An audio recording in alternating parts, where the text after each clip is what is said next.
16년도에 이제 세 자리 이상 찍고 또 10년이 지나고 이렇게 되다 보니까 누구나 다 돈을 벌었다. 실패 케이스는 하나밖에 없습니다. 네. 대부분 사람들이 분기 실적 잘 나온 회사들만 보거든요. 다들 보고 있는 거니까 빅재미가 없어요. 이게 빅재미를 보려면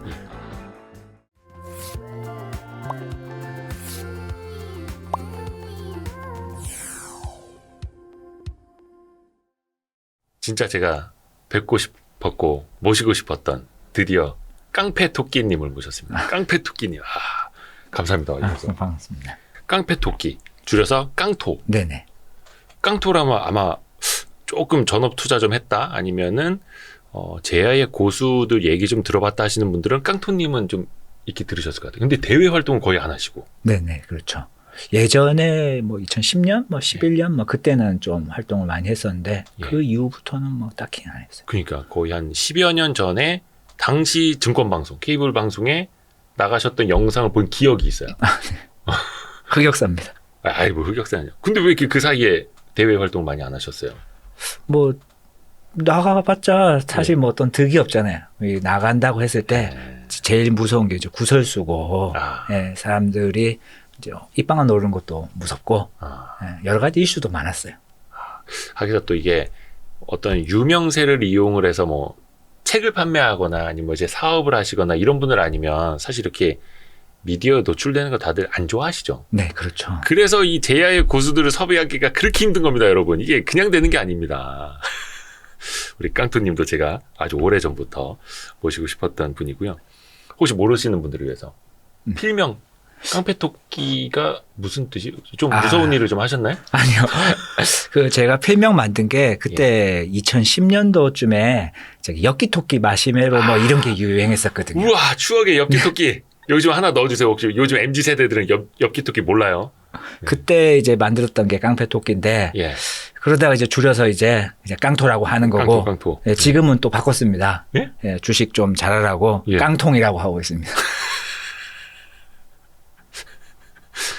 실제로 깡통을 차시진? 그렇죠. 깡통 차본 적은 딱히 없죠, 주식으로. 왜 일부러 본인의. 뭐 저기 주식 좀 더 잘해보고 싶은 마음에 네. 예, 깡통이라고 바꿨습니다. 그래요? 우리 깡토님이 주식 투자 언제서부터 시작하셨던 거죠? 주식 투자 맨 처음 했던 거는 저기 대학생 때, 오. 예, 그때가 2004년, 2005년, 예. 예, 그 정도 그때 시작을 했거든요. 또 막상 특이한 게 저 같은 경우에는 제가 주식을 먼저 했던 게 아니라 지금의 와이프, 그때 당시 여자친구, 네. 예, 여자친구가 주식을 하면서 대학교 때요? 네네 저에게 이제 추천했어요. 이 주식이라는 게 좋다, 한번 해봐라.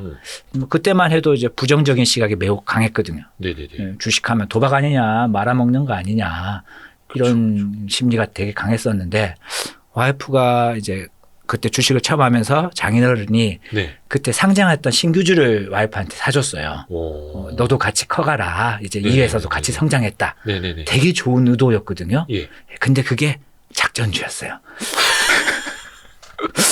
상장하고 나서 주가가 뭐 드라마틱하게 오르더라고요. 네. 네, 그거 보고 이제 제가 뭐야, 새로운 세상이 있어. 세상에 이렇게 돈을 벌 수 있는 곳이 있구나. 그러면서 이제 제가 주식 투자에 이제 들어가게 된 거죠. 근데 그게 이게 모르겠네. 작전주여서 더 많이 오르고 좀 많이 벌었던 거예요? 그렇죠. 일반 가치 투자 평가로서는 말도 안 되는 뭐 종목명을 언급하긴 그런데 네. 삼성 하드디스크 납품한 업체였는데 그게 뭐 그분이 뭐 국회의원까지 나가고 여러 가지 섞여가지고 주가가 뭐 엄청나게 올랐었어요. 약간 좀 얻어 걸린 면이 있네. 네네, 그렇죠. 근데 어찌됐든 간에 그게 뭐 2004년, 5년 그쯤이었던 거예요? 네네, 2005년쯤이었던 근데 그때 여자친구였던 분하고 결국은 잘 된 거 보니까 주식으로 잘 됐단 거네요. 네네. 만약에 그게 진짜 작전주였는데 막 설거지하고 막 당하는 그 와중이었으면은 이게 주식 손절이 아니라 연애도 손절. 네, 불행 중 다행으로 주가가 이제 상장하면서부터 계속 쭉 올라가지고 네, 좋게 끝났습니다, 결과는. 그리고 지금도 화목하게. 네네네. 네, 잘 되셨네. 이렇게 돼야 됩니다. 잘 돼야 됩니다. 근데 약간 이것도 있어요. 그런 것도 있어요. 어떤 분들은 불편하게 느끼실 수도 있어요. 뭐야, 처음부터 운빨이었네. 약간 어떻게 보면 그래서 종잣돈도 좀 많이 모였던 것도 있겠네. 그때는 이제 여자친구가 번 거지 제 돈이 아니죠. 그러니까 세상만 알았다. 네네네. 새로운 세상 그렇게 알게 됐다. 네. 그럼 본격적으로 하셨던 거예요? 주식 본격적으로 이제 대학교 때 이제 주식을 하긴 했는데 그게 뭐 의미는 없었고요. 네. 지금 생각해 보면 네. 그러다가 이제 직장 다니면서 투자를 하기 시작했는데 이제 그때 리먼 파산 2009년인가 뭐 2008년인가 2008년 말에. 네네. 그때 이제 큰 손실을 봤었거든요. 직장 다니고 있을 때니까. 직장 다니면서 투자하시다가. 네네네. 뭐 대응도 잘 못했고 지금 생각하면 뭐 수박 겉핥기식으로 투자를 많이 하다 보니까 막상 리먼 터지고 나서 주가가 폭락하는데 제가 대응이 안 되더라고요. 회사 다니면서. 아니 그때는 깡통님만 대응을 못하는 게 아니라 전 세계인이 대응이 안 됐어요. 울면서 야 과연 이 주식이라는 게 예. 무엇일까? 그때부터 이제 본격적으로 좀 공부를 더 하기 시작했던 것 같아요. 본격적으로 그때부터. 네네. 그래서 실제적으로 그러니까 리먼 파산 이후부터 주식을 제대로 공부해서 했다라고 보시면 될 것 같아요. 그러면은 약간 이때부터 내가 좀 실력이 늘어나네. 사실 이게 실력이라는 게 또 자산일 수도 있겠고 자산도 늘어나네. 그걸 느끼셨던 때는 언제쯤이었을까요? 저 리먼 파산 이후에 사실 눈 감고 사도 오르는 시장이었잖아요. 2009년, 10년 뭐 네네. 그때까지. 네네. 뭐 진짜 눈 감고 샀죠. 뭐 저 PBR, 뭐 저 PER 흔히 말하는 그런 종목들만 사도 웬만하면 들고 있으면 수익이 나는 시장이었기 때문에 네. 그때는 뭐 조금 쉽게 투자했다라고 보시면 될 것 같아요. 그때는. 네네. 그때 조금 자산도 좀 많이 들었고. 네네. 그때는 이제 회사를 계속 다니는 직장인이었으니까 어쨌든 캐시카우가 있잖아요. 예. 회사 주가 사고 월급 들어오면은 또 그 주식 사고 네. 계속 무한 반복이었죠.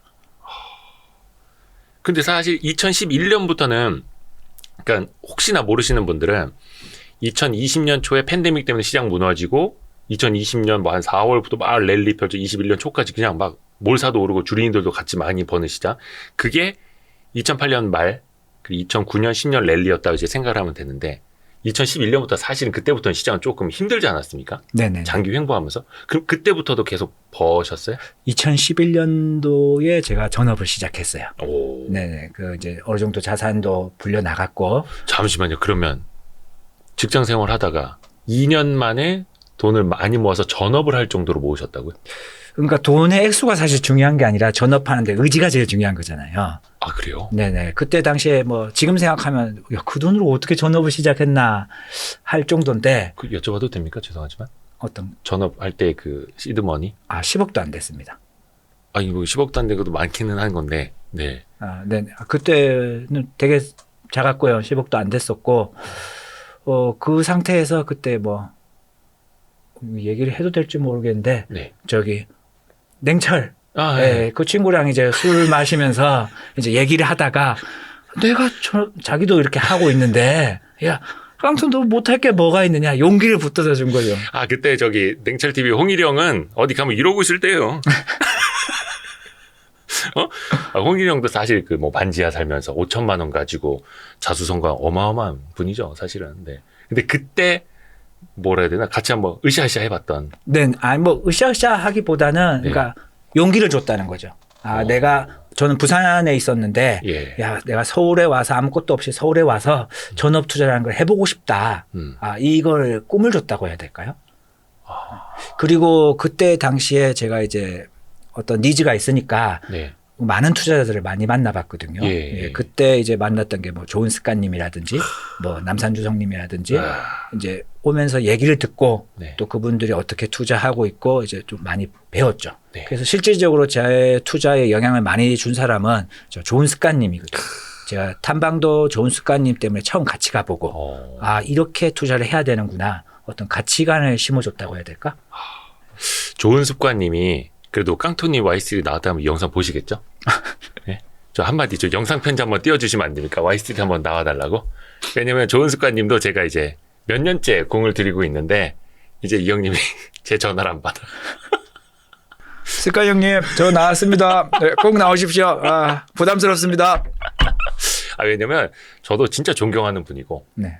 어떻게 보면 이제 같이 투자하시는 분들 주변 분도 되게 많이 챙겨주시고 의리 네네. 있는 또 형님이셔가지고 뭐 의리 나와주실 거라고 믿습니다.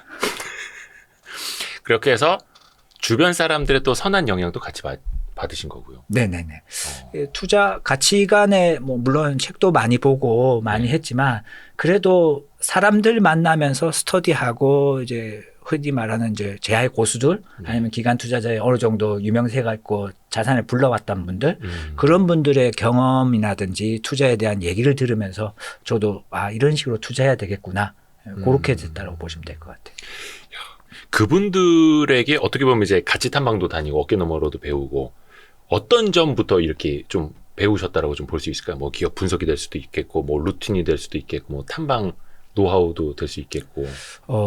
그때 제일 충격적으로 와닿았던 건 뭐냐면. 충격적인 거예요? 네네. 보통 이제 책을 가지고 가치 투자라든지 이런 걸 배우게 되면 우선, 밸류에이션에 집착하게 되는 거잖아요. 네, 어쨌든 싼 거. 예. 네, 회사가 이익을 내고 있는 상태인데 내가 생각하는 적정 가치보다 싸다. 네. 얼마나 더 싼가? 앞으로 더 갈 수 있는가? 네. 그거에 대해서 집중하다 보면 계속 싸요.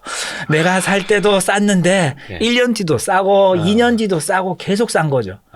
그 밸류 트랩에 빠져서 고생하고 있을 때 거기서 이제 좀 더 촉매제가 될 수 있는 트리거가 될 수 있는 싸지만 그 안에서도 성장이 남들이 봤을 때 좀 더 드라마틱한 성장이라든지 예. 어떤 포텐셜이 있는 회사에 투자하는 것이 좀 더 낫다.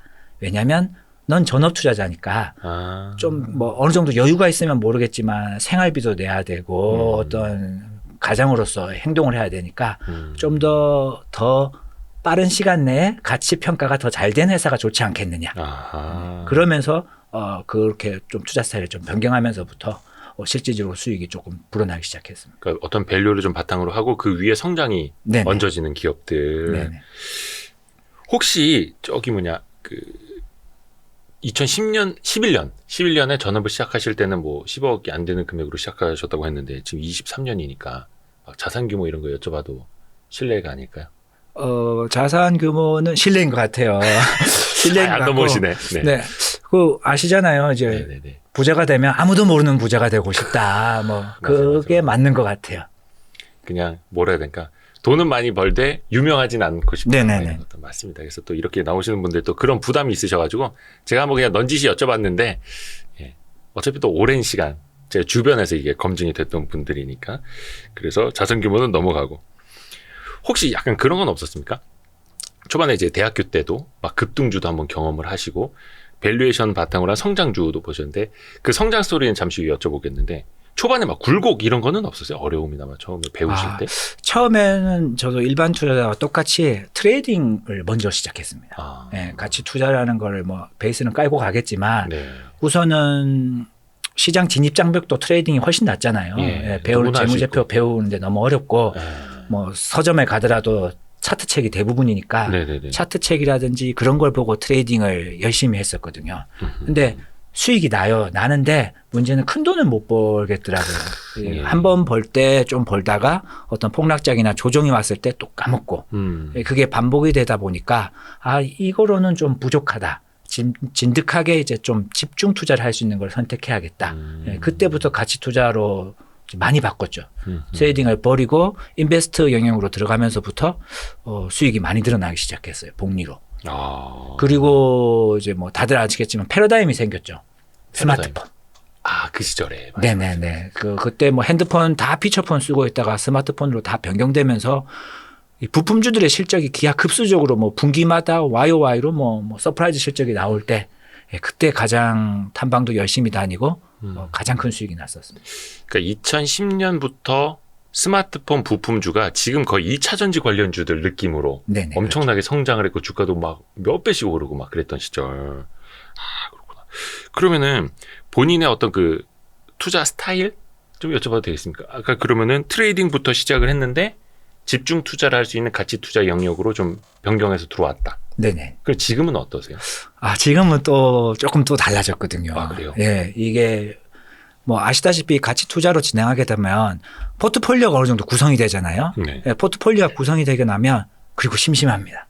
왜냐하면 어느 정도 내가 벌써 포트에 매수를 했고 더 이상 변경할 것도 없고 그러면 어떤 밸류에이션 리레이팅을 하거나 포트폴리오 리밸런싱 하는 기간이 뭐 짧지가 않잖아요. 예. 그러니까 이른바 세팅해 놨다고 하죠. 네네, 그렇죠. 세팅이 딱 끝났다. 네네. 예. 끝나고 나면 이제 심심해요.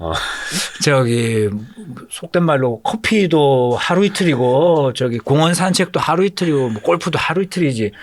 제가 완만한 만화책 무협지 뭐 이런 거는 진짜 완독 다 했거든요. 와, 시간이 많으셔서. 네, 시간을 어떻게 좀 죽일까. 네. 네, 그리고 또 전업 투자자니까 캐시카우도 필요하고. 네. 네, 그러니까 그럼 트레이딩을 다시 좀 시작해 볼까. 네, 그런 입장에서 지금은 인베스트도 하고 이제 트레이딩도 다시 시작을 했고요. 네, 몇 년째 시작을 했는데 손매매를 또 하다 보니까 이게 또 할 때는 시간 잘 가고 한데 네.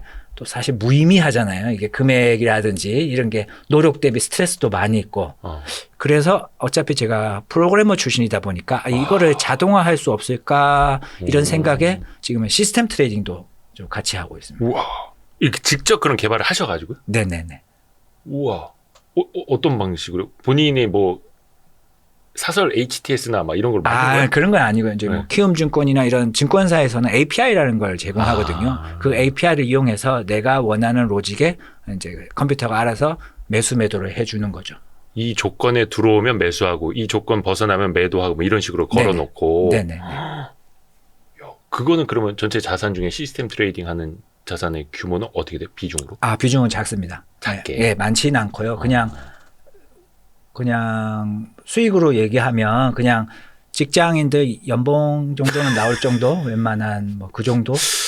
이제 금액이 작습니다. 그래서 이렇게 듣다 바로 이제 자세 고쳐 앉고 그거 그 냉철이 형님은 단타하고 막 트레이딩하는 거지 주식 노가다라고 네네. 표현을 하더라고요. 그래서 그거 하지 말고 그냥 사서 기다리고 뭐 이렇게 하라고 하는데 그거를 이제 자동화를 시켜 놓으신 거예요. 네, 그렇죠.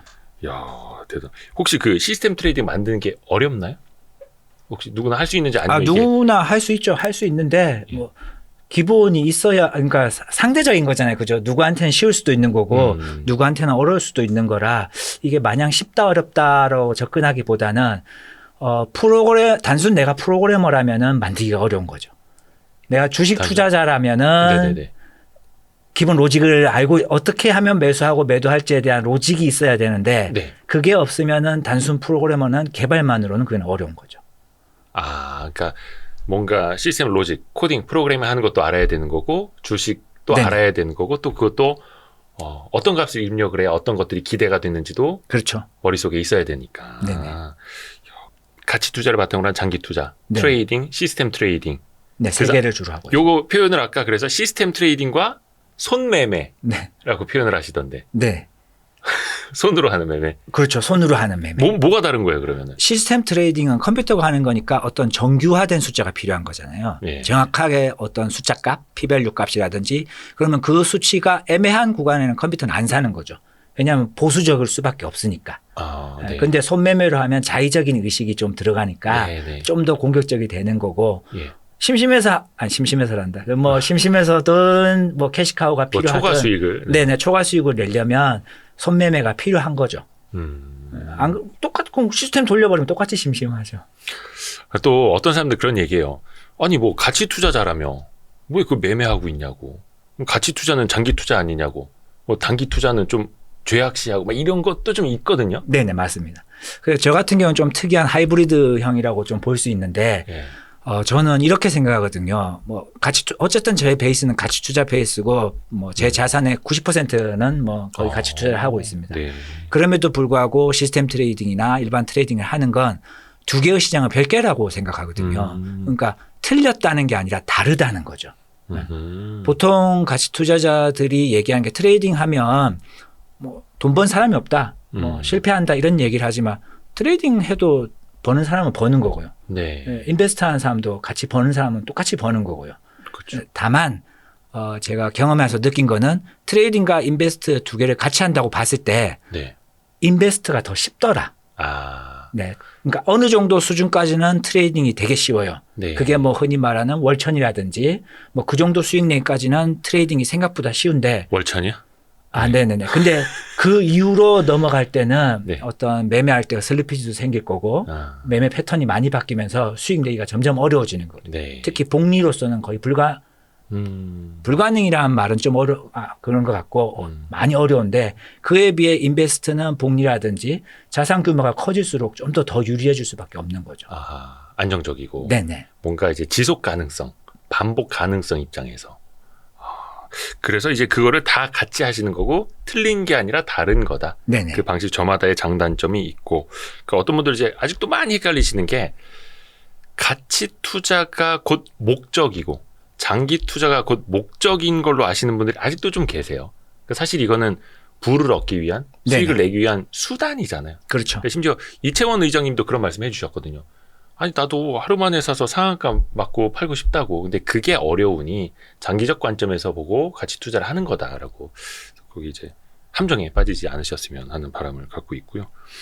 그렇게 하다 보니까 이렇게 자산이 쑥 올라왔다. 이게 우리가 뭐 그래프로 그릴 수는 없겠지만 우리 깡토님의 자산 증식을 이렇게 그래프로 좀 설명을 해주신다면 그러면 이렇게 쭉 우상향으로 들었나요? 아니면 좀 굴곡이 이렇게? 굴곡이 있으면 굴곡이 없을 수는 없고요. 예. 굴곡 뭐 대표적으로 스마트폰이 호황일 때 네. 그때 자산이 기울기는 아주 급속도로 올랐다가 그리고 네. 또 어느 정도 좀 주춤 네.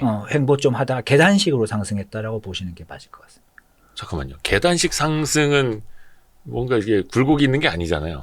이거잖아요. 제가 말하는 굴곡은 이겁니다. 이렇게 아까 저기 깡통가 아니야. 요즘에 깡통이라고 우스갯소리를 하시는 분. 깡통 이런 거 없었습니까? 내가 진짜 막 물려가지고 막 고생하고 막 이런 거. 있습니다. 뭐 네네. 대표적으로 최근에 메지온 뭐 이런 거 같은 경우에는 저한테 큰 아픔을 줬거든요. 뭐 그런 종목도 있을 수가 있죠. 근데 중요한 건 제가 집중 투자, 그러니까 어떤 몰빵이나 이런 게 아니잖아요. 제 포트에 의미 있는 비중에 있었던 종목 하나가 메지온이 뭐 어쨌든 잘 안 됐다. 네네네. 메지온 같이 잘 안 된 케이스는 아마 최초였던 것 같아요. 투자하면서. 그 전까지는 그다지 큰 실패 사례는 없었던. 네네네네. 오, 그래요? 어떻게 그게 가능했지? 메지온은 비교적 최근 아닙니까? 비교적 최근입니다. 코로나. 네. 그러면은 2008년부터 제대로 투자를 시작하셨는데 2022년쯤에 메지온이 좀 네네. 어려움이 있었죠. 그럼 그 전까지는 큰 굴곡은 없이 오셨다는 거예요? 네네네. 그래요? 저는 이렇게 좀 실패 사례 좀 많이 듣고 싶은데. 이게 대부분 이제 이제 안전마진 있는 종목을 선호하다 보니까 생각적으로 어떤 회사의 이슈, 과거에 토필드 같은 것도 있긴 했었네요. 셋톱박스. 셋톱박스. 네네네네. 그거 기억하시고 되게 좋아하시는데 지금. 그 정도. 네네네. 토필드는 이제 셋톱박스 예전에 진짜 그 케이블 TV 시절. 그렇죠. 네네. 지금 이제 OTT인데 그 전에 스카이라이브 같은 위성 방송 훨씬 그 전에 그렇죠. 그때 막 셋톱박스들이 떴던 아주 오래전 시절이고 오랜만에 들어보네요. 그럼 반대로 이걸로 내가 대박이 났다. 정말 투자 성공 사례 몇 가지 좀 말씀해 주실 수 있을까요? 성공 사례가 사실 많거든요. 역시 다르십니다. 우리 깡토님. 어떤 걸 주력으로 봐야 될지는 잘 모르겠는데 어쨌든 제가 게임가 출신이었으니까 뭐 게임 회사 썬데이 토즈라든지 예전 컴퓨터라든지 네네. 그럴 때도 수익이 되게 좋았었고요. 네. 뭐 아까 말했지만 휴대폰 부품주들 투자할 때도 뭐 대부분 다 몇백 프로씩 다 났었으니까. 대표적으로 어떤 종목들이었어요? 저 껍데기 회사 이런 거 좋아했었거든요. 네. 케이스. 네네, 케이스. 스마트폰이라 맞죠? 스마트폰 케이스. 네네. 기본적으로 뭐 자화전자나 이런 액추에이터 이제 이런 장비들도 좋지만 뭐 기본적으로 들어가 있지만 어쨌든 싼 거 좋아하니까 그거 대비해서 휴대폰 사출업체, 케이스 업체들이 너무 밸류가 쌌기 때문에 그 케이스 업체에 투자를 좀 많이 했었는데 이름 들으면 알 것 같아요. 뭐 모베이스, 이렌텍 뭐 이런 종목들. 네. 요즘에는 이렌텍이 ESS랑 전자담배랑 이런 쪽으로 많이들 알고 계신데 예전에는 휴대전화 케이스. 네네. 그때 플라스틱 케이스 시절이죠. 네, 맞습니다. 그때 요 전업주자들 그런데 탐방 많이 다닌다는 얘기를. 네, 아주 핫했습니다. 많이 핫했죠. 요걸로 큰 부를 일구신 분들이 그러니까 횡보하던 시장 2011년 요때도 큰 돈을 많이 버셨던. 네네. 행보 시장이라고 하지만 그 안에서도 또 주도주가 그렇죠. 존재하는 거고 갈 종목들은 계속 갔거든요. 뭐 계속 그렇게 시장이 반복됐다라고 보시면 될 것 같아요. 그러니까 어찌 보면 최근에는 시장이 조정받고 다시 올라오고는 있습니다만 지수가 그렇다 해서 2,800가고 3,000가 이런 건 아니지만 또 그 안에서 종목별 수익률은 또 어마어마하지 않습니까? 네네. 약간 그런 데자뷰일 수도 있겠네요. 네네. 좀 뭐 시장 뭐 계속 행보하지 않을까라고 조심스럽게 보고 있긴 한데 예. 뭐 지금 2차 전지 때문에 포모 많이 와가지고 힘들어 하시는 분들 사실 많잖아요. 아. 네, 저도 뭐 아쉽게 2차 전지에 대한 비중이 포트에 되게 작습니다. 있긴 있다는 얘기네요. 장비 쪽으로 조금 있는데 포모를 방지하기 위한 스스로의 이게인 거지. 내가 근데 포트폴리오에 장비는 저기 뭐야 음극재, 양극재 여기에 비하면 뭐 거의 비비지도 못하지 않습니까? 네. 예. 그 정도 수준인 거지. 뭐 실질적으로는 뭐 거의 없는 거거든요. 예. 근데 예전 과거 행보장이나 이런 걸 볼 때도 그때도 포모가 항상 있었어요. 바이오주가 한참 갈 때도 있었고 차화정 계속 달릴 때는 전 이제 스몰캡 위주의 투자가 많았으니까 그때도 소회장으로 야, 이 주변 우리 엄마 아빠는 돈을 버는데 이 전업 투자하겠다는 아들은 이 모양이다. 그때도 그런 거 많았었거든요. 시장 항상 반복하기 때문에 또 이렇게 한번 사이클 흐름 지나가고 나면 또 저평가 종목들이 또 가주는 그런 시장이 오지 않을까. 그러면 최근에 2차 전지 장세 그리고 2011년쯤이었죠 차화정 장세 뭐 2015년 뭐 17년 뭐 바이오 장세 그럼 그때 그 주도주라고 할 수 있는 차화정 바이오가 그때 없으셨었어요? 네, 없었습니다. 그거 없이도 이렇게 슈퍼게임이 되고 할 수 있는 겁니까?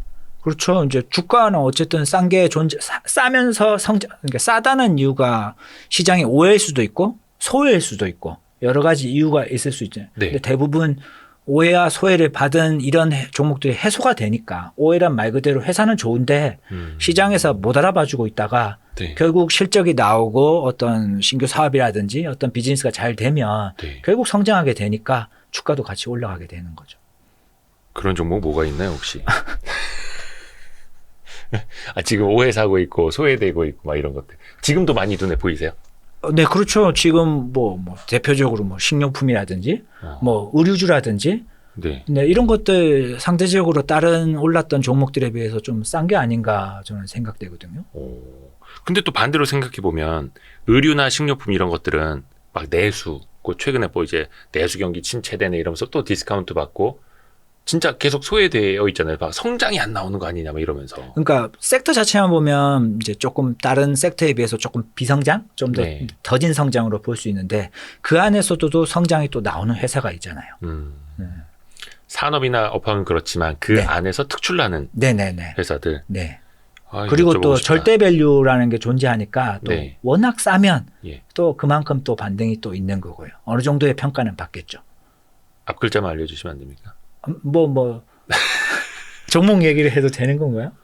그거야 뭐 깡통님이 책임지시는 거죠. 아, 그럼 의류주 저기 좋은 회사 많습니다. 네, 그래요. 네 맞습니다. 특히 이제 그 뭐 해외 진출이라든지. 네, 맞습니다. 해외 진출. 약간 식품도 해외 진출 이거 보시는 거죠.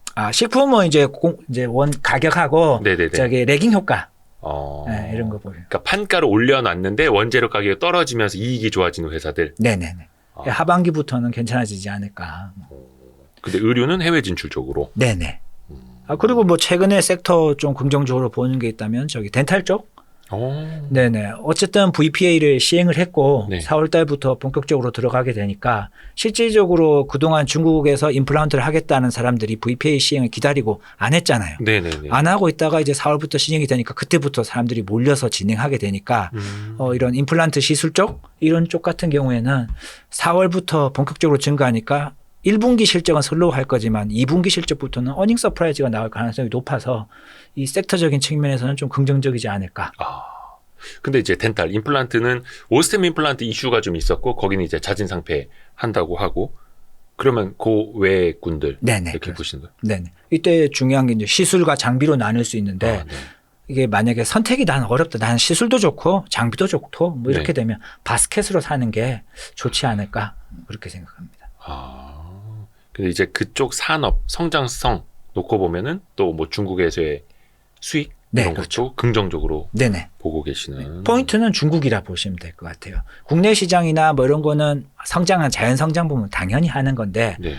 항상 시장에서는 아웃퍼폼 그 이상으로 성장하길 원하는 거잖아요. 그럼 그 내수 시장, 우리나라 내수 시장이나 어느 정도 한계가 있는 거고 그 이상을 벗어나려면 결국 해외 시장인 거고 그게 중국이라고 보시면 될 것 같습니다. 근데 사실 중국에서 제일 잘하던 플레이어가 오스템 임플란트인데 거기는 이제 뭐 더 이상 사고 싶어도 살 수가 없는 회사가 됐고. 네네. 그럼 그 밑으로 보면 그렇죠. 차오선주 뭐 그런 종목들 보시면 될 것 같아요. 종목은 끝까지 말씀 안 해주고 계십니다. 왜냐면 이건 저희도 또 이제 저희는 물고기를 잡는 방법을 공부하는 채널이어가지고 네네. 예, 그런 이제 종목은 아쉽다. 우리도 그런 채널로 가야 되는 거지. 월 회비 한 100만 원씩 받고 그래야 되는데. 이런 종목들도 그러면 이제 본인의 스터디 나가서 좀 발표하시고 다른 사람들의 이야기도 들어보시고 할 거 아니에요? 네네. 스터디 모임 요거 여쭤봐야겠다. 지금 스터디 모임 혹시 몇 개 혹시 하고 계세요? 지금은 제가 조금 수량을 줄여서 네. 네, 수량을 줄여서 지금 5개? 4-5개 나가고 있습니다. 아니 줄여서 스터디 모임 5개요? 네네. 야, 근데 제가 알고 있는 하나의 모임이 그 현명한 투자자들의 모임, 현투모 네네. 1기. 네. 거기에 이제 좋은 습관님 계시는 거고, 압구정 교주님 계시는 거고, 네네. 또 좀 쟁쟁한 분들 많죠. 쿠쿠님이라든지 쿠쿠님? 쿠우님. 쿠우님. 네네네. 네네네. 뭐 유명하신 분들이 많아서 굳이 뭐. 아니 섭외하려고. 왜냐면 제가 몇 차례 라이브 할 때도 말씀드렸는데 우리 그 압구정 교주님 지금 3년째인가? 섭외 기간 3년째. 예. 거의 오징어 게임 2보다는 먼저 좀 모시고 싶은데 우리 압구정 교주님도 보실 수가 있잖아요. 네네. 왜냐면 우리 압교 선생님이 그랬거든요. 나 대신 깡토 나가라고 그래. 깡토. 내가 깡토 나가라고 할게. 그래서 영상 편지 한번 우리 압구정 교주님. 선생님 저 나왔습니다. 네, 꼭 손잡고 다시 나왔으면 좋겠습니다. 예, 또 전화 한번 또 드려야겠네요. 자꾸 저한테 그러면 수신 차단한다고 하셨었거든요. 예, 하여튼 압구정 교주님 모시길 바라겠고. 그러면 투자 스터디 5개나 하시는데 그 스타일이 다 같아요? 아니면 좀 달라요? 모임마다? 모임마다 성격이 다 다르죠. 같을 수가 없겠죠. 네네네. 뭐 연령이나 뭐 이런 것 때문에 당연히 다를 수밖에 없고 네. 자산주라든지 뭐 슬로우한 종목을 좋아할 수도 있는 거고 네. 또 젊은 친구들 있는 곳에는 좀 더 액티브해가지고 빠르게 회전할 수 있는 종목들을 선호하기도 하고요. 근데 이제 앞에서 말씀드린 현투모 1기 같은 경우에는 거의 뭐 이제 말이 개인 투자자지 웬만한 뭐 투자자문사 하나 정도 이제 덩치가 되시는 분들이잖아요. 네. 개개인이. 뭔가 좀 다른가요? 거기에 이제 속한 분도 이제 깡토님이고 하니까. 똑같습니다. 예, 사람 모이고 스터디 하는 거면 똑같죠. 저희 뭐 만나서 주식 얘기 할 것 같지만 네. 만나서 막걸리나 먹고 세상 돌아가는 얘기하고 정치 얘기도 한 번씩 하고 똑같습니다. 아니 근데 그분들이 이제 같이 모여서 식사를 하시면 그분들의 이렇게 계좌 있는 자산만 이렇게 모아도 그 식사하시는 그 빌딩을 살 수 있는 돈들은 저는 된다고 보거든요. 다 더하기 하면은. 그럼 뭐 비싼 걸 드신다든지 뭐가 좀 다른다든지 그런 거 없나요? 저희 뭐 커피를 마셔도 아메리카노 먹습니다. 똑같습니다. 싼 아메리카노. 네네. 휘핑크림 이런 거 올라간 거 비싼 부르주아 음식 안 먹습니다. 휘핑크림 안 올리세요? 네네. 500원 추가해야 돼서. 그러면은 그 중에서 조금 뭐라 해야 되냐. 제일 젊은 사람들 혹은 뭐 이런 표현이 어떨지 모르겠지만 그래도 자산 규모가 작은 분들하고 하는 그런 것도 좀 있어요. 그 마음속에 약간 차등이 있을 거예요. 솔직히. 좀 약간 여기는 슈퍼개미들이 있는 모임. 여기는 약간 내가 좀 가르쳐줘야 되는 모임. 그렇진 않고요. 예. 모임마다 다 있거든요. 그러니까 뭐 현투모 1기의 모임, 그러면 앞 선생님이라든지 여러분들이 있지만 네. 뭐 주자론 스터디에 있는 사람도 천몇백억 대 이미 다 올라선 사람들이 다 있어서 뭐야? 뭐 주자론 스터디라고 주잘원? 주식 잘했으면 원이 없겠다. 네네 그렇게 있는 모임도 뭐 자산 규모가 많이 불어나는 분들이 많아서 이미 원이 없는 사람들이네요. 이게 이제 투자 모임이 오래됐잖아요. 다 10년이 넘어 놓으니까 이게 포인트겠네요. 그 가치 투자 인베스트로 진행하게 되면 그 시간이 지나면 누구나 다 돈을 번다는 거죠. 이제 물론 적게 버냐 뭐 덜 버냐 빨리 버냐 이거의 차이는 있는데 결론적으로 10년이 지나고 이렇게 되다 보니까 누구나 다 돈을 벌었다. 이게 포인트 같아요. 주자론에 제가 들어갔었어야 되는데 엉뚱한 스터디를 들어가고 아니 농담이고요. 아니 근데 솔직히 그렇게 받아들이시는 분들도 계세요. 잘 됐으니까 그 스터디 모임이 다 이제 슈퍼개미가 됐고 깡통님도 그렇게 말씀하실 수 있는 거지. 사실 뭐 고만고만한 사람들 모여갖고 자기네들끼리 뭐 이렇게 종목 주고받고 해봐야 이게 되겠느냐. 약간 스터디 모임 그쪽에 무슨 효용이 있느냐 또 이렇게 생각하시는 분들도 계시거든요. 네네 그렇죠. 그래서 막 누구 좀 리딩을 할 수 있는 리더, 슈퍼김이라도 하나 있는 모임에 들어가고 싶다 하시는 분들도 계시고 좀 현실적으로 좀 어떻게 봐야 될까요? 근데 그 처음부터 다 뭐 돈이 많거나 자산이 많거나 이런 게 아니잖아요. 예, 저희 10년 전에 뭐 이렇게 할 때도 다 처음 뭐 할 때도 자산 작고 막 주식 투자 시작하신 분들도 많았었거든요. 네. 예, 근데 결국 시간이 지나고 하나하나씩 가니까 시장에서 살아남아 있으면은 성공해 있다라고 보시면 될 것 같아요. 이 가치 투자 인베스트로 진행하면서 실패 케이스는 하나밖에 없습니다. 네. 과도한 레버리지. 그것만 아니라면 진짜 덜 벌고 더 벌고의 차이인 거지 누구나 돈을 버는 동일하다고 봅니다. 혹시 어떤 차이점이 조금 보이지는 않을까요? 그래도 잘 되는 모임, 안 되는 모임. 그래도 투자를 해서 빨리 성장하는 사람, 계속 그냥 그 자리인 사람. 결국 키맨 거기서 얼마나 사람들이 활동적으로 열심히 하느냐 뭐 그 차이가 얼마나 집중해서 열심히 서로 시너지 날 수 있는 효과가 있는 모임이냐 그게 제일 중요한 것 같아요. 가서 그냥 스터디라고 해서 가서 귀동량 뭐 종목 듣는다고 귀동량 해가지고 그 사람 뭐 발표했나 하고 그냥 넘어가 버리면 그건 스터디가 아닌 거죠. 그냥 종목 발표한 거지.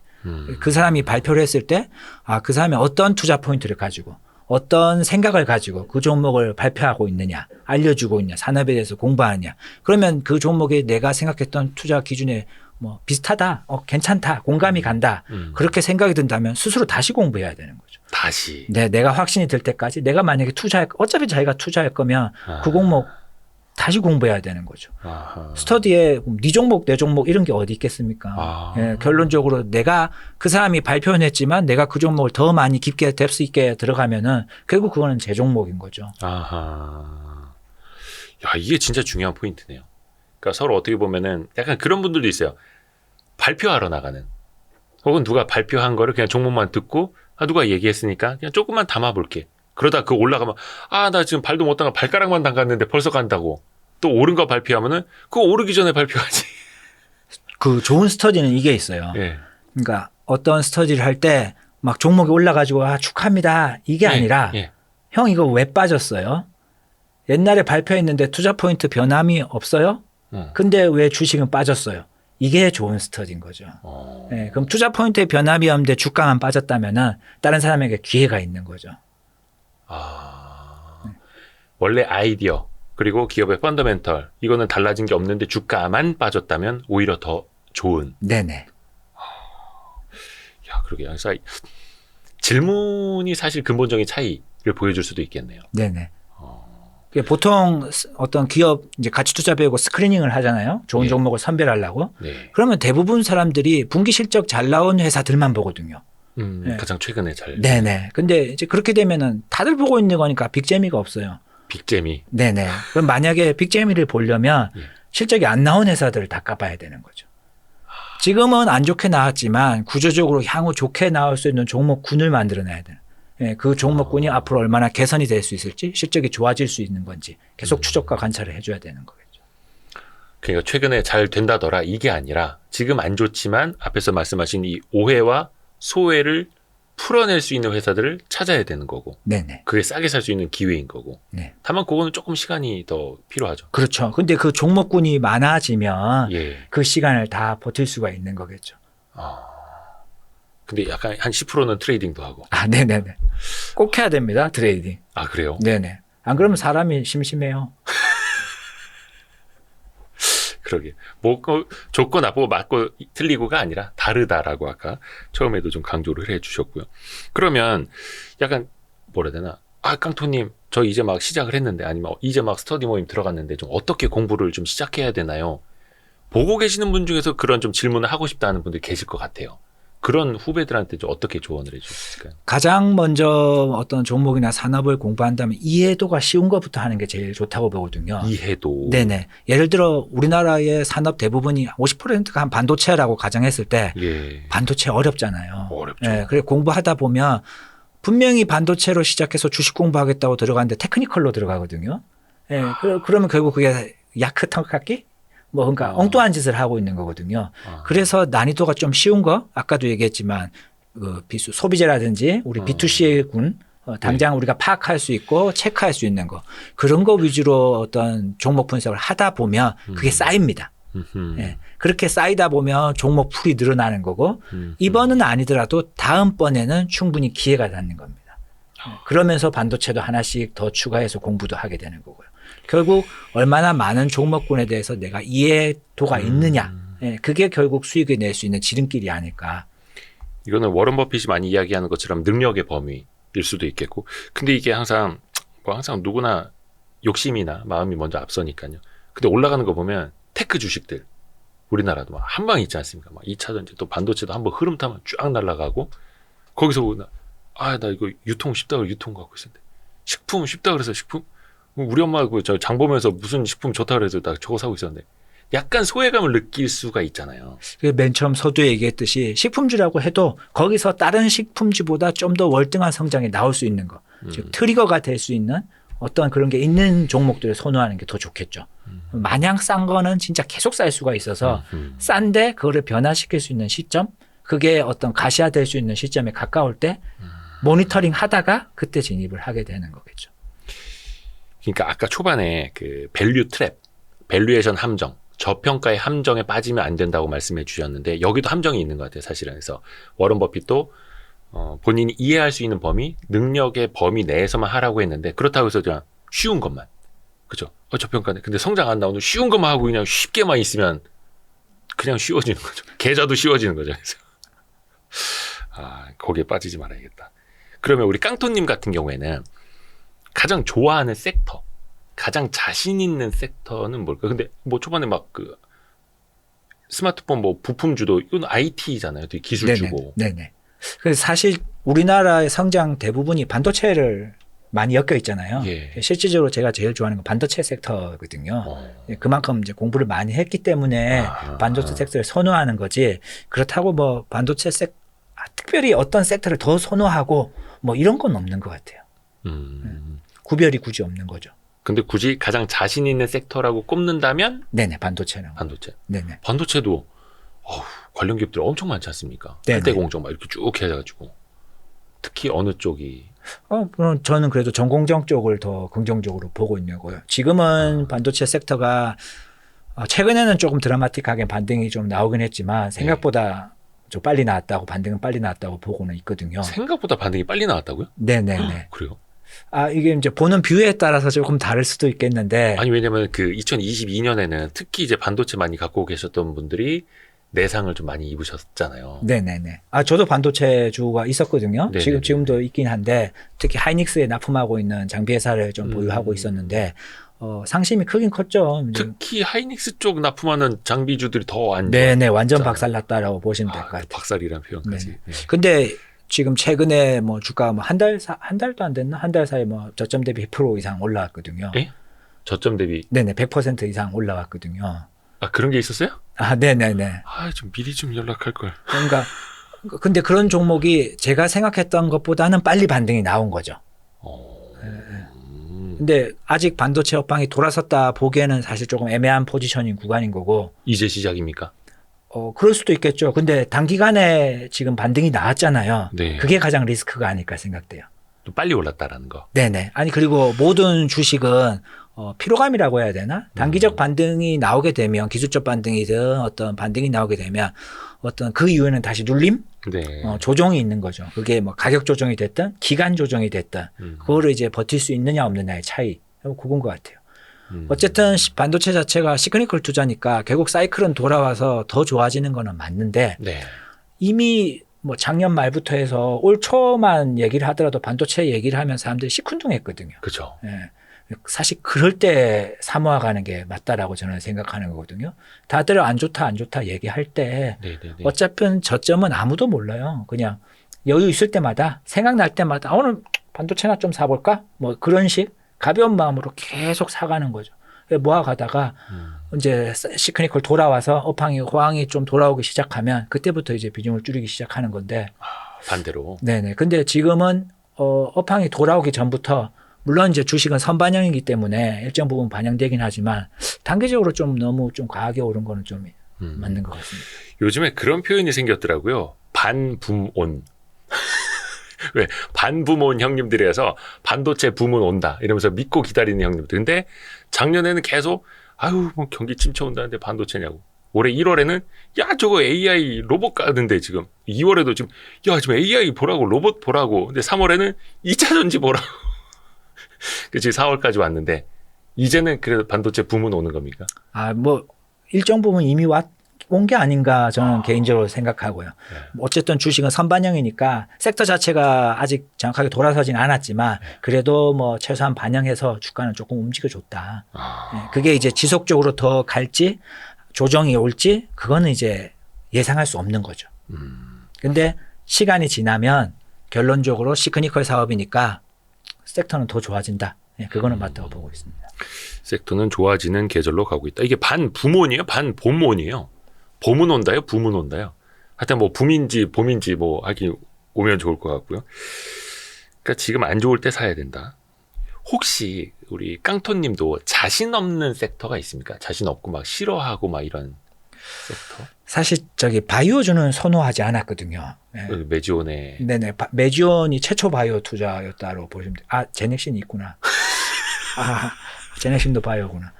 그러면 그러면 저희 좀 더 될 수 있게 들어갔다고 해야 되나? 메지온 토필드 여기다가 제넥신까지. 제넥신은 성공 사례라. 그래요? 네네. 저는 뭐 좋은 가격에 잘 나와서. 그 전에. 네네. 어려워지기 전에. 네네. 아이고. 그래서 바이오가 사실 예측 범위를 벗어났다고 해야 되나? 뭐 논문을 본다고 해도 100% 확정이 없는 어쨌든 임상이라는 결과는 아무도 모르는 거잖아요. 네, 그렇죠. 그 결과에 대해서 너무 믿음과 핵심 뭐 이런 걸 가지고 있었기 때문에 조금 예상하기 좀 어려운 부분이다. 사실 게임주도 어렵다고 얘기를 하지만 네. 예전보다 보기 되게 게임주는 편해졌거든요. 예전에는 PC 시장이었으니까 네. 모니터링 하는 게 되게 어려웠어요. 서버 다 체크해야 되고 실제로 동시 접속자가 얼마나 됐는지 체크하기가 되게 어려운데 지금 다 모바일 시장이다 보니까 순위라든지 이런 데이터 내가 어떤 홀딩하거나 버틸 수 있는 근거 자료가 있는 거잖아요. 그러니까 앱스토어 순위 같은 네네. 거. 네네. 근데 바이오는 내가 어떻게 근거 자료? 뭐라고 해야 될까요? 그런 게 되게 부족한 거죠. 거의 그냥 회사에서 얘기해 주는 것, 요 정도. 네네. 아니면 임상 파이프라인과 그 시간. 그러니까 임상 파이프라인이나 이런 게 다 좋은데 성공할지 실패할지에 대한 확률은 그건 계산이 안 되는 거죠. 성공한다라고 가정하고 투자를 하는 거니까 뭐 이렇게 될 수도 있겠지만 예상을 벗어날 수 있는 게 항상 존재하기 때문에 어려운 것 같아요.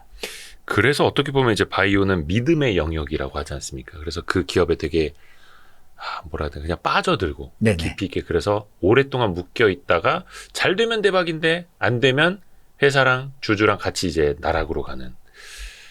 그럼 혹시 다시 하신다면 바이오주 투자는 하시겠어요? 지금 포트에 바이오주가 있습니다. 의미 있게 있는데 이게 바이오주라고 해야 될지 모르겠네요. 건기식주라고 해야 되나. 네, 뭐 혈당 강화라든지 뭐 이런 걸 하는.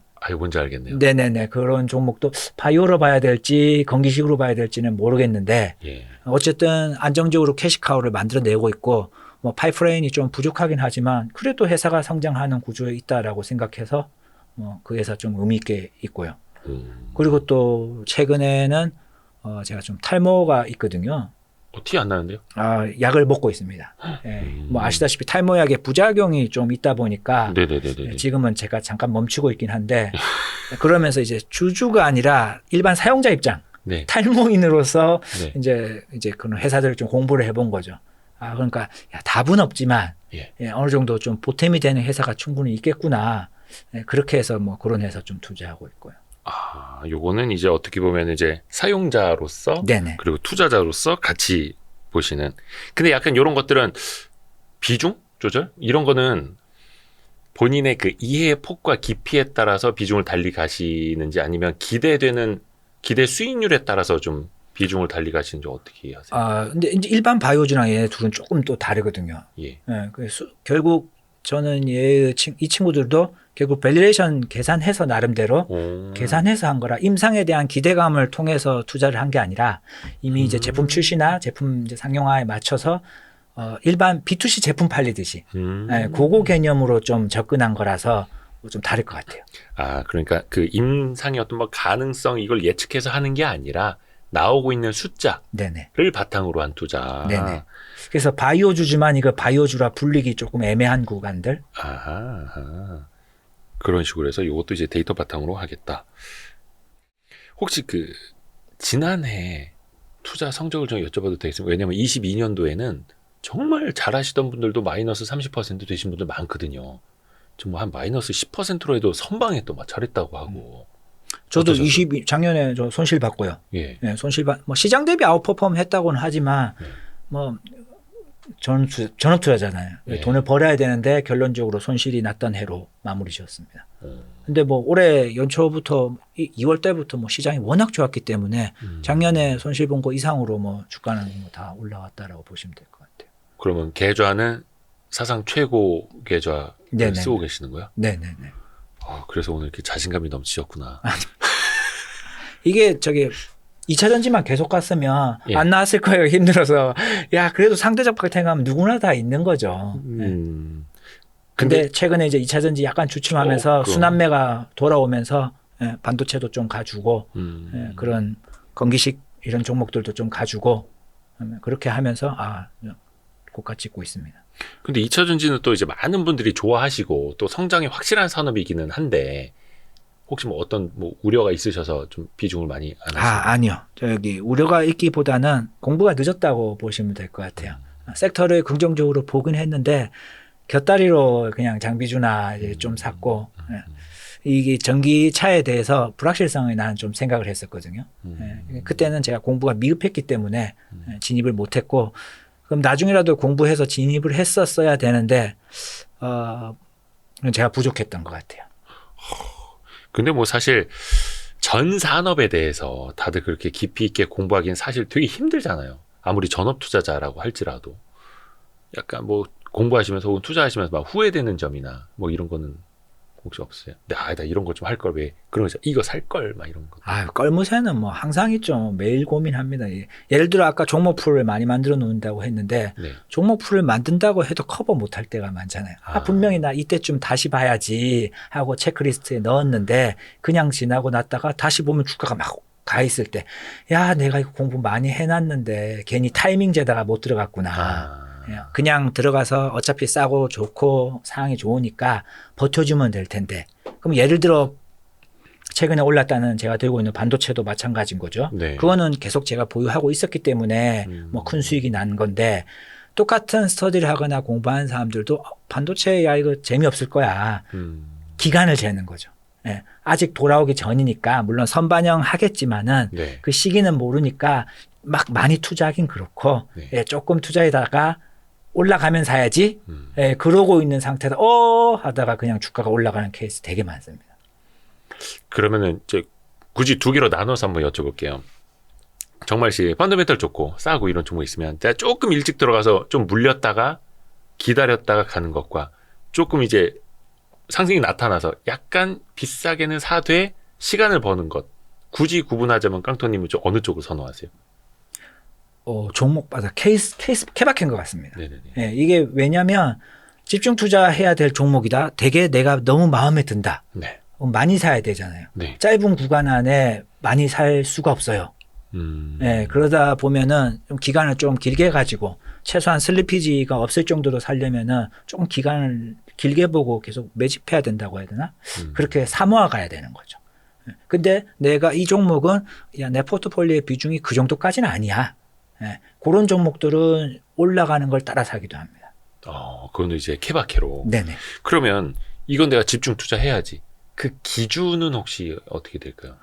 기준은 여러 가지인데요. 우선 안전마진을 뭘로 보느냐에 또 차이가 있겠죠. 주가 자체를 주가의 가격을 안전마진으로 볼 때도 있는 거고요. 네. 뭐 보통 얘기하는 자산가치 어떤 이런 밸류에 대한 안전마진, 절대적인 저평가, 뭐 예를 들어 뭐 PBR 0.3 막 이렇게 하는데 뭐 신규 사업까지 한다더라. 뭐 이런 회사들 뭐 되게 좋아하는 거고요. 그게 아니라 아니면 피어 그룹 대비해서 내가 싼 이유를 모르겠다. 피어 그룹이 이만큼 평가를 받고 있는데 적당한 수준의 저평가가 아니라 뭐 드라마틱하게 싸다. 근데 아무도 얘는 왜 싸지? 누구나 만나도 얘는 왜 싸지? 이런 얘기가 나오는 종목들, 그런 종목들을 선호하기도 하고요. 혹은 성장이 시장 대비 아웃퍼폼이 거의 확실한 종목들. 뭐 분기 뭐 시장 성장에 뭐 30% 성장 뭐 이런 걸 떠나서 막 분기에 막 50%씩 분기 50%는 좀 너무한 것 같고 네. 연간 막 50%씩 성장이 몇 년째 이어질 수 있는 구조적으로 성장이 바뀌어가는 회사들. 네. 그런 회사들 집중 투자 좋아합니다. 근데 구조적 성장도 어떤 뭐 외형과 함께 커지는 거 있고 외형은 조금씩 크지만 뭔가 이익 측면에서 확 좋아지는 것도 있고 좀 다르지 않습니까? 네네. 그거는 조금 다르다고 보면 어쨌든 매출이 받쳐줘야 이익은 나중에 따라온다라고 보는 거거든요. 그 뭐 이익이 구조적으로 성장하려면 결론적으로 그 ASP가 높은 평균 단가가 높아지거나 뭐 영업이익률이 좋아져야 되는 거잖아요. 그럼 좋아지는 건 결국 판관비를 줄이거나 아니면 어떤 신규 제품군이 나오거나 매출처가 어떤 새로운 곳이 뚫거나 뭐 이런 현상이 발생해야 되는 건데 매출도 똑같습니다. 영업이 늘어나는 구조랑 이 구조가 똑같기 때문에 굳이 그 매출의 성장, 영업이익의 성장 두 개를 나눠서 보지는 않아요. 그것도 여쭤보고 싶다. 제 주변에도 그 주식 투자 진짜 잘하시는 분들도 가끔 매너리즘에 빠지더라고요. 주식 투자 이제 재미없다. 그래서 뭐 가족들이랑 여행 가서도 계속 이거 들여다보고 있는 내가 싫다. 막 이런 분들. 혹시 깡토님은 그런 거 안 겪어보셨어요? 겪었죠. 제가 16년도에 이제 세 자리 이상 찍고 그리고 그때 이제 어느 정도 자산이 많이 늘어나니까 예. 주식이 이제 좀 재미없더라고요. 이제 쉽게 보이고. 그러니까 뭔가 이제 의미 있는 숫자를 딱 넘어선 이후에. 네네. 그러면서 뭐 개인적으로 사업도 진행하고 여러 가지 딴 활동을 또 많이 했거든요. 네네네. 네. 뭐 근데 이제 주식 투자 하다 보면 사업 재무제표 되게 많이 보잖아요. 네. 야, 이건 축구 우리 볼 때도 야, 축구 선수 이 뭐야? 내가 뛰면 잘하겠네. 이래가지고 나도 내가 사업하면 잘하겠네. 해가지고 진행했더니 야, 제가 함정이더라고. 막상 사업을 해보니까 그냥 투자자는 잘하는 사람한테 숟가락 올리는 게 최고다. 직접 투자하는 거 생각보다 안 좋더라. 직접 사업하는 것보다 사업 잘하는데 투자하는 게 낫다. 네네. 이 사람이 사업을 잘할 거다라는 건 알겠는데 내가 나를 컨트롤하지 못하더라고요. 네, 그러면서 사업 좀 실패를 하면서 매너리즘 빠졌고요. 그리고 이제 시간을 죽인다고 트레이딩과 시스템 트레이딩을 시작했다고 보시면 될 것 같아요. 오히려 그럼 그 후에 더 잘 되신 거네요. 뭐 잘 됐다기보다는 어떤 생활의 활력? 좀 뭐 도전하고 뭐 하는 거 되게 좀 좋아하거든요. 뭔가 새로운 걸 시도해 보는 거. 네네. 네, 그래서 트레이딩도 시도했는데 괜찮았고 시스템 트레이딩도 뭐 괜찮았고 뭐 여기저기 계속 다른 거 많이 해보고 있습니다. 혹시 어떤 사업이었는지 여쭤봐도 되나요? 창투사도 했었고요. 네네. 뭐 여러 게임 회사도 했었고 뭐 게임 개발을 하는. 네네. 그럼 비용이 엄청 들어갈 텐데. 네네. 돈 먹는 하마더라고요. 그래서? 네네. 그런 것도 했었고 저기 스마트 스토어 유통, 네, 이커머스 쪽도 했었고요.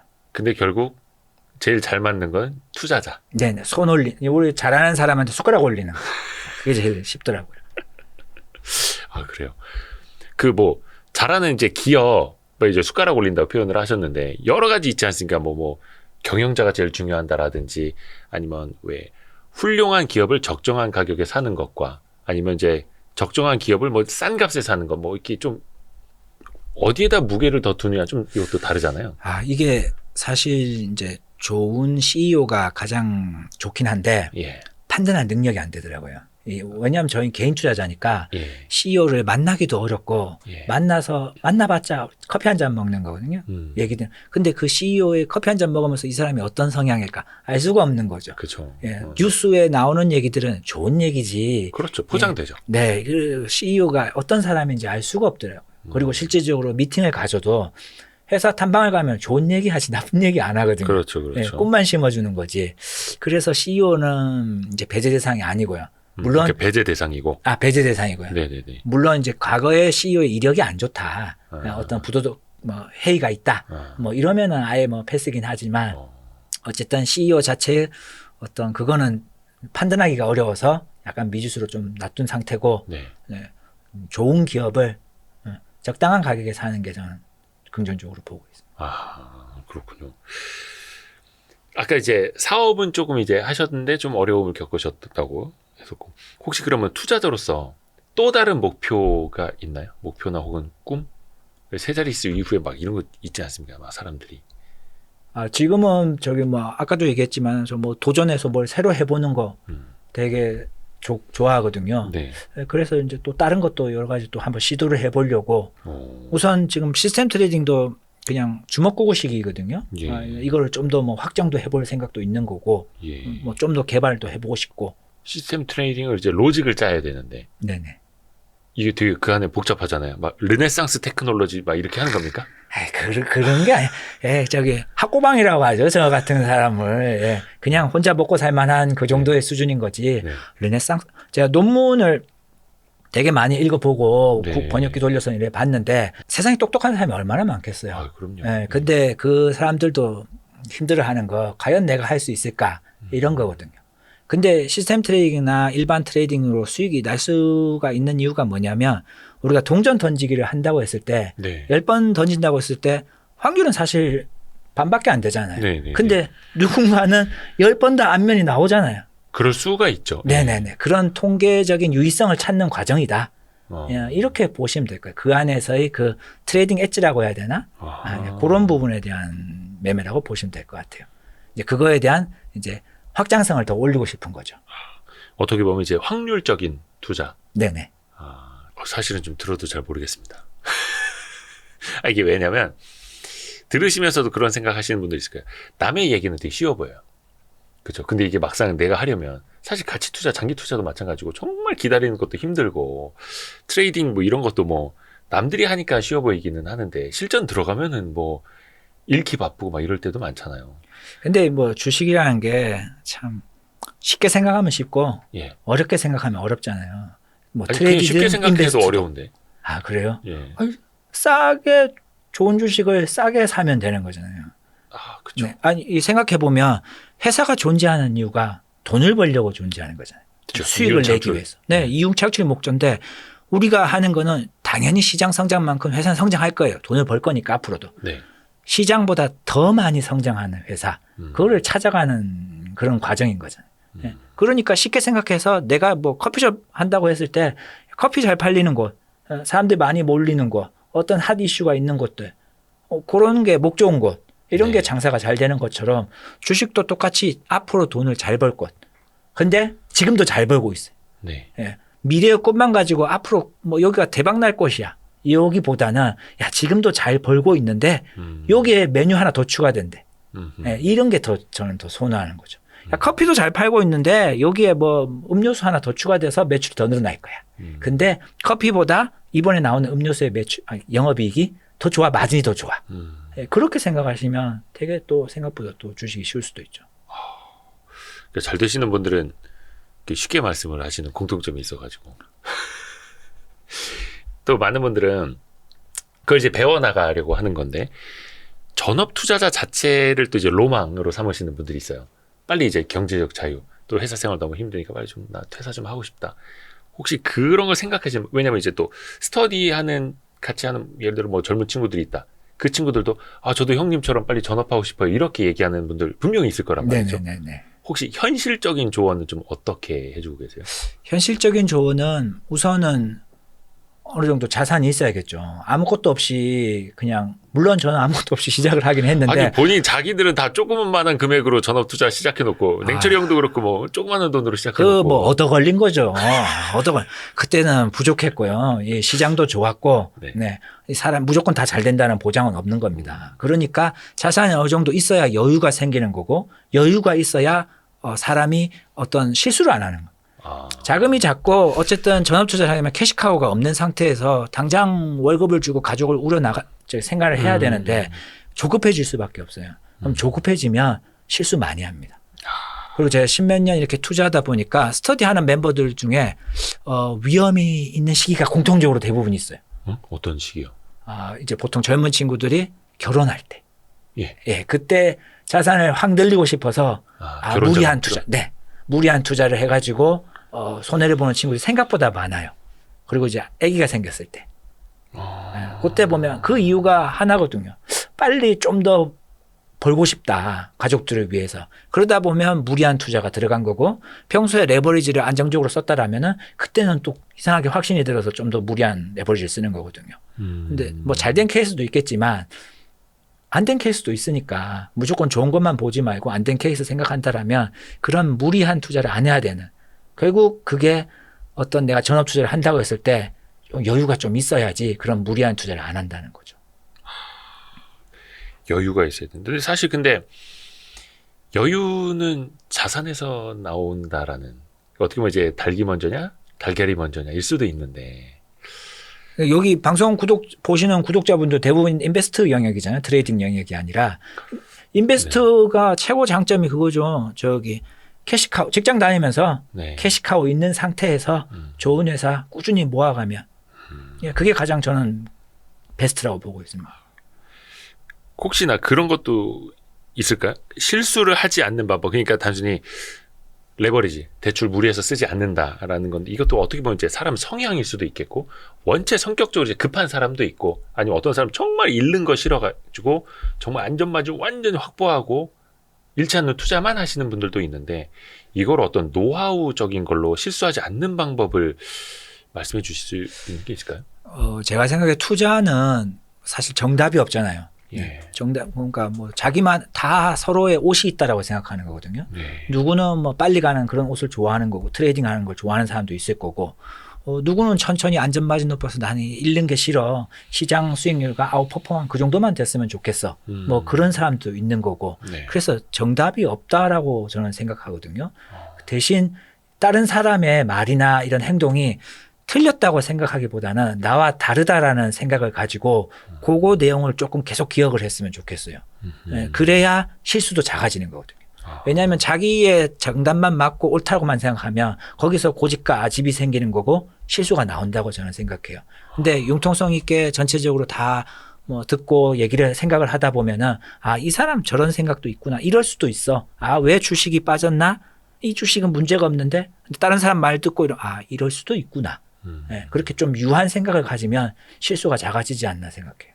아, 융통성 있게 본인의 고집, 아집을 버리고 정답이 없다. 맞는 옷을 입으면 된다. 근데 그 모든 옷이 다 나에게는 맞는다. 이거 같이 투자, 장기 투자도 하고 트레이딩도 되고 시스템 트레이딩도 되고. 저는 이제 특별한 하이브리드형인 거고 추천하진 않습니다. 아, 그래요. 그러니까 사실 주변에 이 하이브리드형으로 매매도 되고 투자도 되는 분들이 많지는 않아요. 그렇죠. 네네, 그렇죠. 시스템 매매까지 하는 사람은 거의 없다라고 보시면 돼요. 아, 근데 나는 된다. 저는 그냥 도전하고 뭐 해보는 걸 좋아해서 이런 거지 이게 뭐 엄청난 의미를 가졌다 이건 건 아니고요. 네. 아, 근데 저도 진짜 오랜만에 뵙고 종종 이제 뭐 다른 이제 취재 현장에서 잠깐 뵙고 인사드린 적은 있었는데 우리 깡패 토끼 형님이 말씀을 생각보다 잘하시네요. 그동안 어떻게 참으셨어요? 아니, 말씀이 줄줄줄줄 나와. 거의 제가 봤을 때는 방송 한 13년 전? 그죠? 그때가 마지막. 네네네, 그렇죠. 이제 참지 마십시오.